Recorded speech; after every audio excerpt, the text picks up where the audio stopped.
एक गांव में रमेश नाम का एक गरीब किसान रहता था। रमेश का नियम था, अगर किसी की मदद कर सकता हूँ तो जरूर करूँगा, चाहे मुझे कुछ न मिले। एक दिन रमेश खेत से लौट रहा था।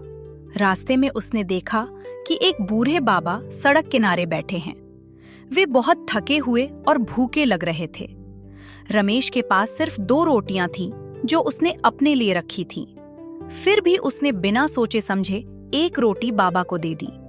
बाबा ने मुस्कुराकर कहा, बेटा, भगवान तुम्हारा भला करे। रमेश ने हाथ जोड़कर जवाब दिया, बाबा, दुआ ही बहुत है। कुछ दिनों बाद गांव में भयानक सूखा पड़ गया। खेतों में फसल सूखने लगी। किसान परेशान हो गए। रमेश का खेत भी सूख रहा था। उसके पास खाने के लिए भी बहुत कम अनाज बचा था।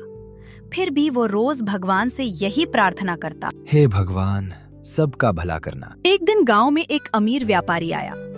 उसने घोषणा की कि वह उन किसानों की मदद करेगा जो ईमानदार और मेहनती हैं। सभी किसान व्यापारी के पास पहुंचे और अपनी अपनी बातें बताने लगे।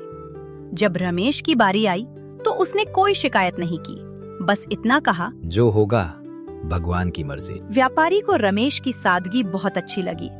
उसने रमेश से उसके खेत देखने की इच्छा जताई। जब वे खेत पर पहुंचे तो व्यापारी हैरान रह गया। सूखे खेत के बीच रमेश के खेत का एक छोटा सा हिस्सा हरा भरा था। व्यापारी ने पूछा, ये कैसे संभव है? रमेश बोला, मुझे नहीं पता साहब, बस रोज मेहनत करता हूँ और किसी का बुरा नहीं सोचता। तभी वही बूढ़े बाबा वहां आए। व्यापारी ने उन्हें पहचान लिया। वे कोई साधारण बाबा नहीं, बल्कि उसी व्यापारी के गुरु थे। गुरु ने कहा, जिस दिन इसने भूखे होते हुए भी मुझे रोटी दी थी, उसी दिन मैंने तय कर लिया था कि इसकी मेहनत बेकार नहीं जाएगी। व्यापारी ने रमेश को बीज, पानी की व्यवस्था और आर्थिक सहायता दी। कुछ ही समय में रमेश का खेत फिर से लहलहा उठा।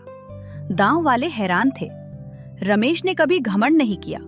उसने गांव के बाकी किसानों की भी मदद की। छोटा सा अच्छा काम भी सही समय पर किया जाए तो वो बड़े चमत्कार बन जाता है।